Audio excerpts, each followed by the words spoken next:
E aí, galera, esse vídeo aqui eu queria contar um pouquinho da minha experiência, minha única experiência de namoro, na verdade, como depois do término isso abalou muito a minha vida, de uma forma que me amadureceu bastante, mas ao mesmo tempo me fechou muito, me fez assim perder o brilho para muitas coisas. E principalmente se você é adolescente, tá pensando, né, tem essa vontade, eu quero namorar, eu preciso namorar. Eu espero que esse vídeo te ajude a tomar uma decisão mais consciente, uma decisão mais sábia, para que você não precise passar pelo que eu passei. O problema em si não é namorar na adolescência. Eu conheço muitos casais que começaram a namorar na adolescência e alguns deles, poxa, estão casados, estão com filhos já, estão super bem, sabe? Mas tá muito mais relacionado a uma questão de etapas da vida, de você entender o que de fato deve ser um relacionamento. Porque, por exemplo, antes de namorar, 12, 14 anos, sabe? Na fase da pré-adolescência ali, talvez até na infância. Eu tive muitas paixonites, sabe? Pessoas que você gosta e você quer ali ficar abraçadinho, que você quer ficar conversando, trocando mensagem, mas nunca pensando em algo sério, porque até eu era uma criança, eu não tinha planejamento de futuro e tanto que eu até falava pra minha mãe: mãe, eu nunca quero me casar. Então eu queria só ter alguém ali pra suprir uma carência, mas assim, eu não tinha ideia de como isso pode gerar um laço tão forte se a pessoa realmente começar a gostar de você e as visões forem diferentes. Isso pode criar um trauma tão grande. Pra você ter ideia, nenhuma dessas várias garotas que eu já gostei, não tenho amizade com nenhuma hoje em dia. Porque depois que passa essa fase e que percebe que não teve um desejo de um compromisso real, algo concreto, algo sério, você acaba de certa forma magoando a pessoa ou saindo de lá magoado, ou talvez os dois. Então, já para começar, não é uma coisa que eu recomendo você se envolver com a pessoa sem nenhum interesse em de fato se comprometer com ela. E assim, nesse contexto que eu vivia, os meus amigos mais próximos ali, eles já namoravam. Mas eu nunca tive interesse assim de assumir um compromisso. Enfim, tempos passou, cada um foi para um canto. Eu me converti no último ano do fundamental, então quando eu fui pro ensino médio, eu estava naquele pique, naquele fogo, assim, querendo muito falar de Deus para as pessoas, estava fazendo devocional de 2 horas, 2 horas e meia todo dia. Então eu não estava muito focado mais nisso, sabe? Na verdade, nunca foi um foco para mim. Eu só era uma parte da minha vida. Enfim, aí um certo dia, o meu pai, para quem não sabe, ele é professor de música, né?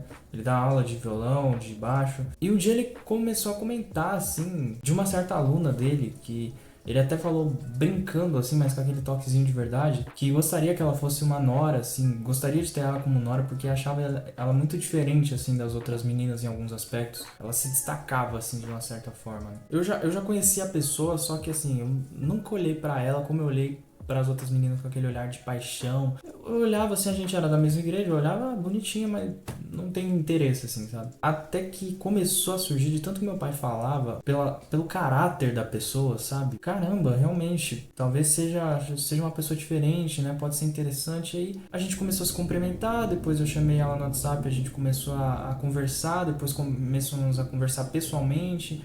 Foi surgindo uma certa amizade ali e um interesse diferente do que eu já tinha sentido com qualquer outra pessoa. Tanto que aquilo que eu falava pra minha mãe, eu nunca vou me casar, o lance do casamento, por incrível que pareça, se tornou o meu maior sonho naquele momento. Com ela, com essa garota. Isso na época eu tinha 16 anos e, enfim, foi surgindo, o relacionamento foi crescendo, era aquela coisa muito fofinha e tal. E a gente tava muito animado, assim, pra realmente começar a namorar, porque a gente já sabia que gostava um do outro, a gente pensava em um futuro casamento, já tava muito empolgado com isso. A próxima etapa seria o namoro. Só que assim, eu fui muito precipitado. A minha mãe mesmo me falava assim, ó, namora pelo menos quando você estiver trabalhando. Eu comecei a trabalhar com 18 anos. Só que nessa época eu tinha 16 para 17, então não tava trabalhando ainda, tava só no ensino médio ali. Mas a minha mãe falou, ó, espera você começar a trabalhar pelo menos para você ter seu dinheirinho e tal. E eu não esperei.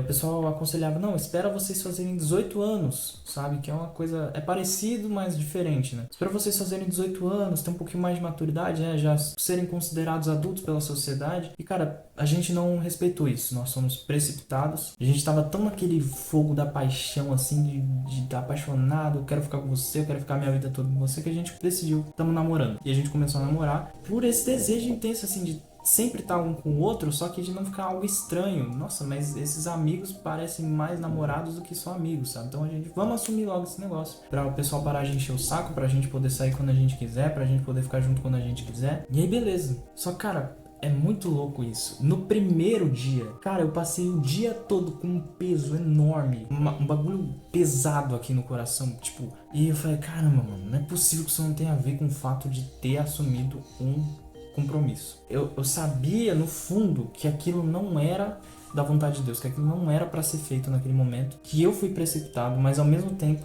eu falei, cara, eu não vou quebrar isso agora. É bom estar namorando, é bom ter uma companheira. E cara, a gente ficou namorando por 7 meses. Que assim, parece que foi muito mais. A gente teve na verdade muito mais tempo de amizade.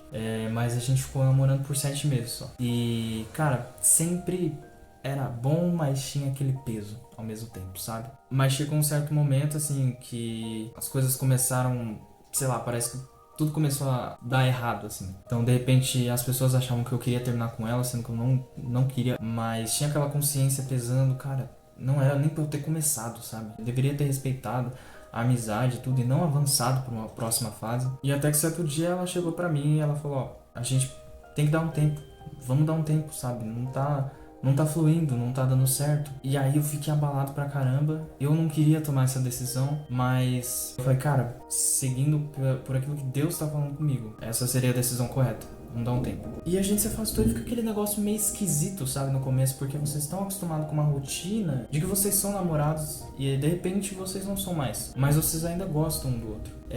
Só que ela foi se afastando cada vez mais. Ela mudou de igreja, ela mudou de bairro, ela, enfim, saiu e a gente praticamente não se viu mais. Hoje em dia nem... Eu não sei, não faço ideia de como que tá a vida dela. Não faço ideia. Porque a gente não se vê mais nem pelas redes sociais, assim, sabe? Mas o quanto isso me abalou em tudo. Me abalou no serviço. Eu não tava conseguindo mais trabalhar, cara. Eu tive que sair do meu serviço, que eu tinha acabado de entrar. Tá 2 meses eu tive que sair, porque eu não tava conseguindo mais. Não tava conseguindo ir pro trabalho. Cara, eu fiquei praticamente depressivo. Não sei se cheguei a ter de fato uma depressão, mas eu fiquei muito depressivo, porque eu me fechei demais. Cara, foi muito complicado. Muito complicado essa fase. Hoje, assim, eu tô gravando esse vídeo porque, graças a Deus, eu consegui me desprender. Depois de 1 ano e meio, sei lá, ou mais. E por mais que hoje eu sinta muita falta de ter alguém, mas a minha consciência, ela fala mais alto, cara, não é o momento. Porque como pode dar certo, pode dar muito errado também. O que eu quero trazer pra vocês com esse vídeo é que vocês não devem começar a se relacionar com alguém por um desejo de paixão, cara. Isso é muita tolice, muita tolice. Porque a paixão, ela passa. E é difícil, eu sei que é. Quando a gente gosta de alguém, mano, é muito difícil que você não queira algo mais com essa pessoa. Mas você precisa dominar isso. Isso é bíblico, cara. Fujam das paixões da mocidade, porque é um desejo que passa. Isso você pode olhar, cara. Você não vai ver um casal que tem anos de relacionamento, sabe? Anos casados. Você não vai ver eles apaixonados da mesma forma que 2 adolescentes que se conheceram há pouco tempo. Porque o que sustenta um relacionamento de fato é um amor, é um propósito. Então você que é homem ou garoto, seja lá, for você que é o macho da relação, a sua namorada, sua noiva, sua esposa, ela vai ser uma companheira pra você. Ela vai ser alguém pra te acompanhar na sua vida, naquilo que você faz, naquilo que você tem como propósito. Ela não vai ser a sua vida, o foco da sua vida. Ela vai estar com você, ela vai ser uma auxiliadora. Foi isso que Deus instituiu. Adão já estava lá trabalhando, já estava lá fazendo a sua vida. E o que faltava? Uma companheira para ajudar ele, para estar com ele, para ser um complemento, não para ser o principal. Tem que ser algo muito concreto. Não é só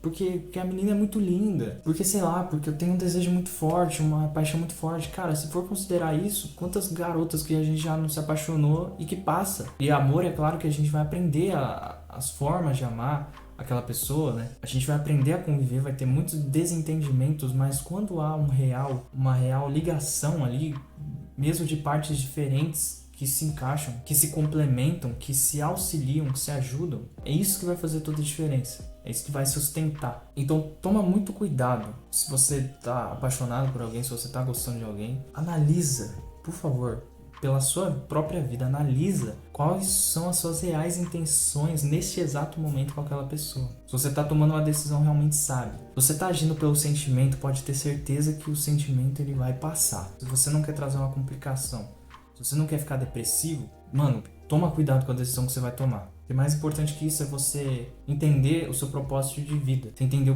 como que você vai servir a Deus, servir as pessoas e, consequentemente, adquirir um sustento ali pra você. O que você é de fato, longe do pecado, quem é você de fato. É isso que eu tô trabalhando na minha vida agora. Eu tenho 20 anos, cara. Eu terminei o namoro, eu tinha acabado de fazer 18. Muito novo, cara. Agora eu tô nessa etapa de estar entendendo, cara, quem sou eu. Quem é o Lucas? Quem Deus me criou pra ser? Então você tem que estar muito firmado na sua vida primeiro, pra depois achar alguém pra caminhar a sua vida com você. Uma vez que você cria essa identidade, você vai entender quem precisa complementar, fazer parte dela. Eu espero que tenha feito sentido isso. Se você é novão assim e já namora, eu espero realmente que dê certo. Eu espero que você não tenha que passar pela decepção que eu passei, sabe? Eu espero que você continue aperfeiçoando, melhorando esse relacionamento, melhorando a sua vida também, sabe? Que vocês continuem juntos. Mas se você tá só querendo alguém, não teve, aí analisa, cara, reflete. Só começa a refletir sobre a sua vida se de fato é o momento. Não fica depositando toda a sua vida, todo o seu interesse nisso, mas, cara, foca em você, mano. Foca em quem Deus quer que você seja. Fechou então? Não sei se esse vídeo te ajudou aí, não se esqueça de dar um gostei, tá? Porque isso ajuda o YouTube a entender que é um conteúdo relevante para mandar para mais pessoas. Compartilha também e comenta aí o que você achou, comenta a sua experiência, comenta como que você tá em relação a essa área. E tamo junto, família. Não se esqueça que você não está sozinho, tá? Se precisar mandar mensagem aí, que eu puder ajudar, essa é a ideia. E nunca se esqueça de Deus, tá? Nunca se esqueça de Deus, porque na verdade ele é a base da nossa vida, a gente precisa se ligar nele, a gente precisa confiar nele, ele tem o melhor para nós. E um dia, se for necessário, se estiver dentro dos propósitos de Deus ali, ele vai te mandar uma companheira, ele vai te mandar a mulher que você precisa. E vai ser lindo, cara, vai ser ótimo, vai ser maravilhoso, como você vê o exemplo de muitos casais. Mas entenda que isso não é o foco, isso não é o principal, isso não é o mais importante. Tamo junto, galera, Deus abençoe vocês.